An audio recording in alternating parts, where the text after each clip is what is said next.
मुझे ये बात रीजनेबल नहीं लगती कि जो शेरफ खान साहब ने की कि सलमान अकरम राजा साहब कानूनी तौर पे पीटीआई के जनरल सेक्रेटरी नहीं बन सकते थे और वो बन गए। इस वजह से शायद अगर किसी और के बारे में कहते तो मैं ये बात मान लेता, क्योंकि लोगों को कानून का इतना इल्म नहीं होता।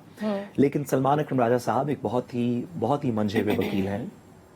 उनकी कानून की, आइन की, पॉलिटिकल प्रोसेस की अंडरस्टैंडिंग हम सब से कम मुझसे तो बहुत बेहतर है। तो मुझे यकीन है कि अगर उन्होंने ये समझा कि वो कानून के मुताबिक बन सकते हैं तो I trust his opinion on it, but मैंने इसके ऊपर पीटीआई का कॉन्स्टिट्यूशन खुद नहीं देखा। ठीक है। अच्छा आमना, आज फैसल चौधरी साहब जब इमरान खान से मुलाकात के बाद आए, उन्होंने कहा कि इमरान खान ने पार्टी को रमजानुल मुबारक के बाद भरपूर तहरीक चलाने की हिदायत कर दी और इसके अलावा अपोजिशन से राबतों के लिए 2 रहनुमाओं को टास्क भी दे दिया गया। ये इस पे कमेंट करेंगी?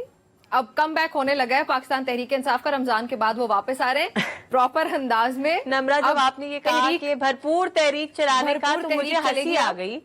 मैं चाह के भी उस हंसी को कंट्रोल नहीं कर सकी। ये भरपूर तहरीक तो इमरान खान साहब की जिंदगी में इस तहरीक के अलावा है क्या, मैं समझ नहीं पाई। क्योंकि वो गवर्नमेंट में थे, वो तब भी सिर्फ तहरीक ही चला रहे थे, मुल्क नहीं चला रहे थे।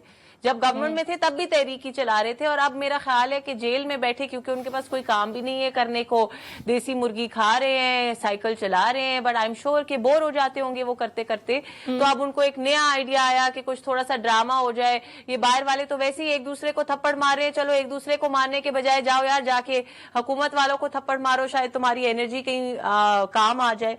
सो अनफॉर्चुनेट बातें हैं ये।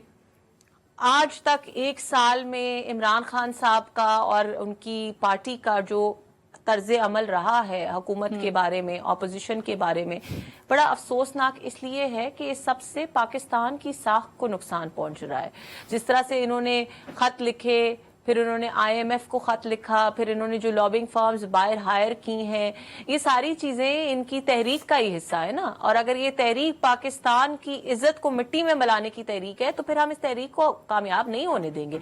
अल्हम्दुलिल्लाह ना अभी तक हुई है, और ना ही ये हमारे जो कायद हैं, कायद आजम मोहम्मद अली जिन्ना, उन्होंने कहा था कि there is no power in this world that can undo Pakistan.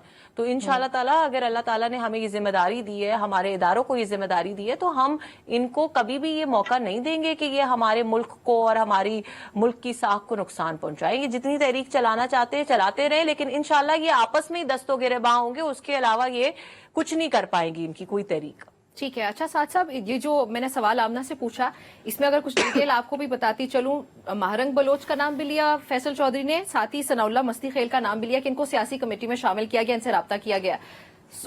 ये पाकिस्तान तहरीक इंसाफ के मसाइल के हल की तरफ अब जो रमजान मुबारक के बाद तहरीक आएगी, ये नाम भी लिए गए, टास्क भी सौंप दिया गया, तो ये कामयाब होगा?